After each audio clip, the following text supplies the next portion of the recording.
Welcome back to Turning Hard Times to Good Times. I am your host, Jay Taylor, and I'm really pleased to have with me once again Nav Dhaliwal. He's the president and CEO of Bonterra Resources. And Nav has had a very successful track record in the past as an entrepreneur, bringing the pieces together that make for success, that is money and people and a vision of the future. And he certainly has one now with a very exciting company, Bonterra Resources, one that I own personally in my account, and it has been a recommendation in my newsletter, Jay Taylor's Gold, Energy, and Tech Stocks. And, of course, the companies that I like the most are the ones that I invite to become sponsors on this show, for the most part anyway. I think that's every one of them that's currently sponsors that is true of. So thanks for joining me again, Nav.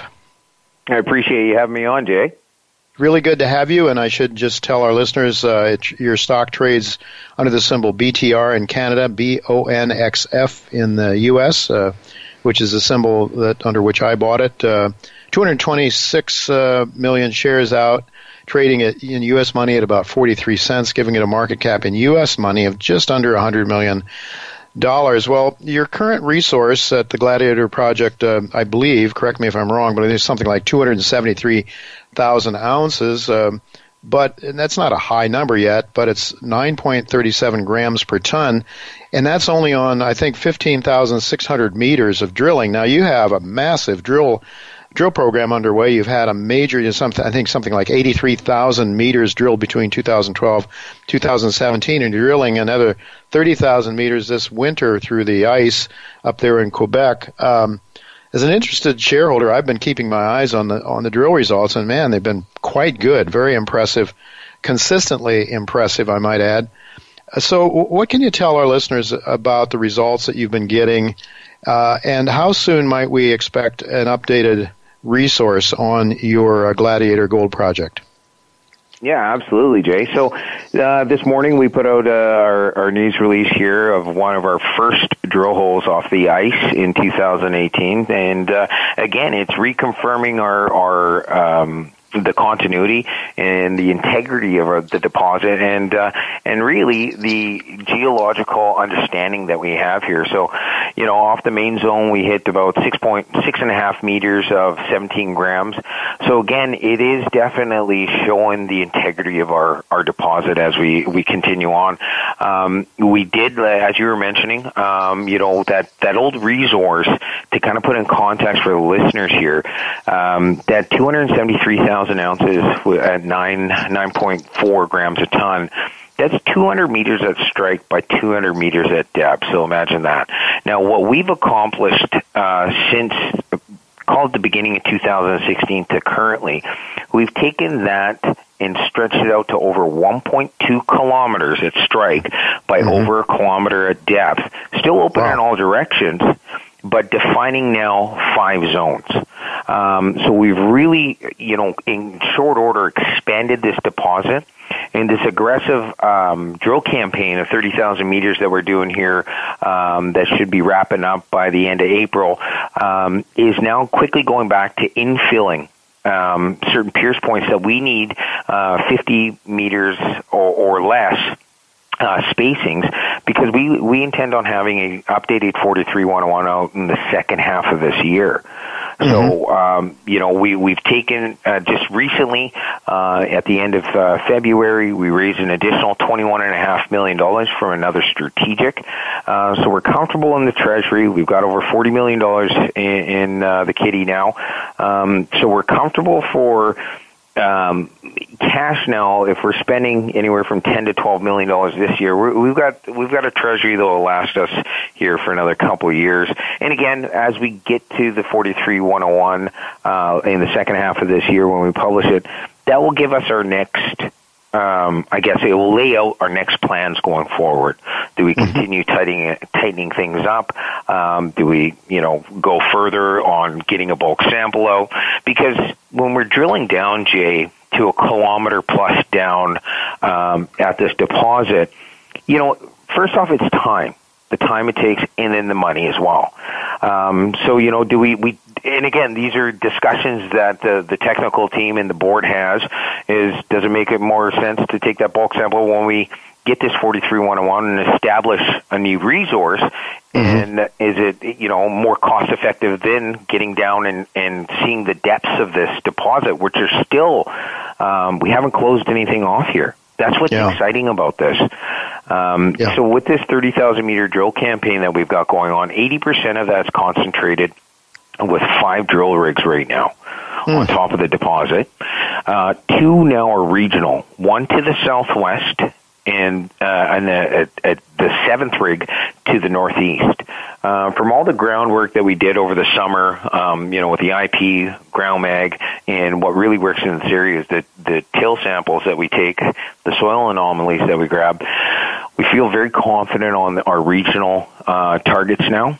So again, for listeners out there looking at Bonterra, either continuing to look at it or first time looking at this stock, there's a lot in store for us here. Seeing that when we went into finance mode, the drills never stop. But as we keep, good governance here, when we're in finance mode, we don't look over the wall. We get the financing done, and once the financing is complete, we just put out the first of many news releases now to start coming out to the marketplace. We need to keep our investors, the listeners through your show here, Jay, informed on what is Bonterra doing. How is it?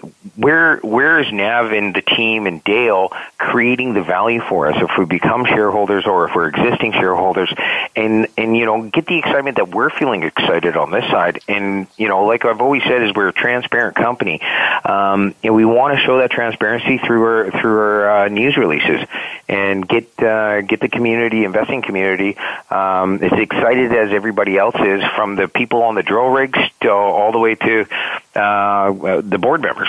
Right. It's exciting times. Well, for sure. And I mean, just to put this in context, 200 by 200, 200 meters of depth, 200 meters along strike, to a 1.2 kilometer along strike to 1 kilometer at depth. I mean, this is a magnitude of considerable increase that you're going to have in your resource, I should think. And this comes up to surface, pretty close to surface anyway. So when mining finally begins at some point in the future, it's not as if you're going to have to go to great depths. It is an underground mine. But I want to ask you, is there still some potential along strike as well? You're 1.2 kilometers along strike. Or some of these other programs that you're looking at, would those be distinct deposits, or would they be continuous with what you're working on now? Well, that's that's a great question. To the southwest, what we found, we did hit a new discovery in the third quarter of last year. And what was different about what we discovered on the Coliseum property that's to the southwest, away from the Gladiator by 6 kilometers, was we found 2 ounces of silver. Now, gold being the base throughout it all. But again, so with our soil anomalies, what we picked on was more of a base metals. As further as you went down to the southwest trend, you started picking up on more of a copper zinc. So we see that it may turn into, maybe a VMS style. Again, the drill bit will tell us here shortly. Which makes sense because towards that southwest trend, there's other properties out there with high copper and high zinc within it. So we're very intrigued on what we're seeing from that. But when it comes to the actual deposit, we could add more strike, but to the northeast now, which is about I would call it 10 kilometers away from the deposit, there's been historical showings. There's been a drill hole with the logs that show similarities to what we're seeing on the deposit. So we're quite excited to see how that works out. And again, as we're working, we will be stretching out, because we need to see where this is closing off and how it's closing off. And as we keep working, we can kind of define that, and through informing the investing community out there through news releases, we'll definitely keep them up to speed on how it's growing, where it's growing, and where it's closing itself off, if it does at all, in the next little while, right? Yeah, exactly. Now, I know that you've got some metallurgical tests coming out, and in talking to you earlier today, you seem to be quite upbeat about the possibility of some good news there. To what extent can you comment on metallurgy at this stage? No, thanks for mentioning that, Jay. There's a lot happening, and when we were talking earlier there, in that news release, we got the grades back. So they were very encouraging grades from metallurgy. And those met holes were large diameter holes that we sent in the metallurgy, which that should be out here in the next, I would call it, anywhere from 2 to 4 weeks. We'll be putting that out there. And, what we're seeing is that, things are encouraging for us. We're looking forward to that because that will really define and give that direction to the people that have been in the mining and have been involved in getting into production, what it is that they're dealing with. So we're quite excited about getting that out because it's all layering on top to provide the overall picture of what we're doing here. The grades are great. The expansion's fantastic.